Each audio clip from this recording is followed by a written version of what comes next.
हर परिस्थिति में मुझे अपना दिमाग बचाना है। अगर हम ऐसे डिस्टर्ब होते गए तो धीरे धीरे कोई ऐसी बड़ी बात आ जाएगी जो डिप्रेशन में पहुंचा देगी। हमें काटना सीखना है, हर बात को काट के मस्त एकदम राधा राधा राधा।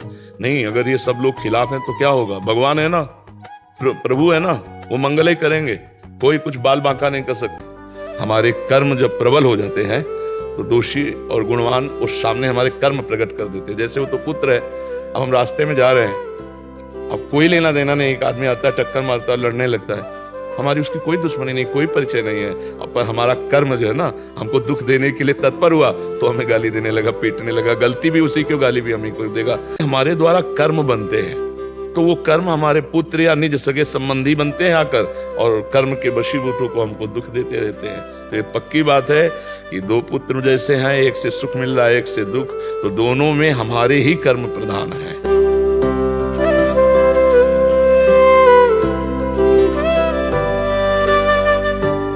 इसी मन में कभी कितने अच्छे विचार आते हैं, तो वो जो अच्छे विचार आते हैं, यही विचार तो आपको यहाँ लाके बैठा ले, मन ही तो लेके बैठा ला, और मन ही गंदे आचरण करवा देता है। तो मन के दो विभाग हैं, अच्छे विभाग वाले को आप सपोर्ट करो और बुरे विभाग वाले को आप डांटो और रोको, और धीरे धीरे पूरे मन को अच्छा कर लो। यही तो साधना है।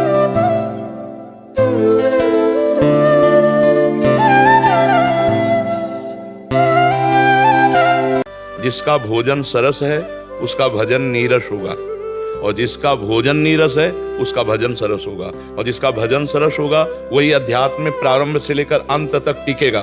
नहीं, बीच में ऐसे माया प्रलोभन भेजेगी जिनमें भ्रष्ट हो जाता है साधक।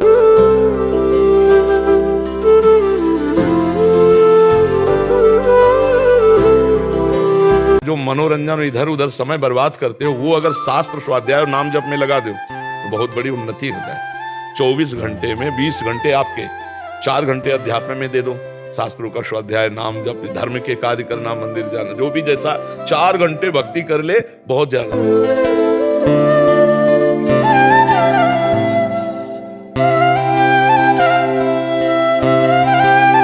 तो ब्रह्म ज्ञान की चर्चा केवल कर लेना और ब्रह्मानुभूति होना बहुत अंतर की बात है इसमें। तो इसलिए जो अनुभूति हो उसको बारंबार अभ्यास में ला करके और दृढ़ कर ले। दृढ़ का मतलब कि विश्व के सारे भोग उपस्थित होने पर भी हमारा मन चलायमान ना हो, तब तो बोध हुआ है। नहीं तो केवल आत्मज्ञान की चर्चा मात्र होती है, बोध बात बहुत अलग।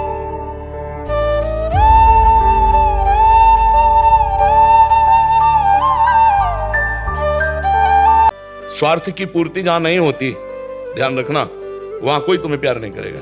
जहां स्वार्थ की पूर्ति होती है और गुणवान होता है, उसे सब कोई प्यार करना, क्योंकि स्वार्थ की पूर्ति हो रही। नहीं तो इस जगत में कोई किसी से प्यार नहीं करता। कभी किसी के भरोसे मत रहो। वैराग्य लिया है तो भगवान का इतना दृढ़ भरोसा करो कि तुम्हें सब छोड़ दे तो भी तुम भेष न छोड़ो।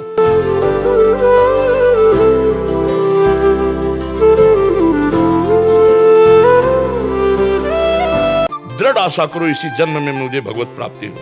नहीं, इस भेष का मतलब क्या रहा? इस भेष का तो मतलब है ब्रह्म साक्षात्कार, भगवत प्राप्ति। आशा बंधा, दृढ़ आशा रखो इसी जन्म में भगवान की प्राप्ति।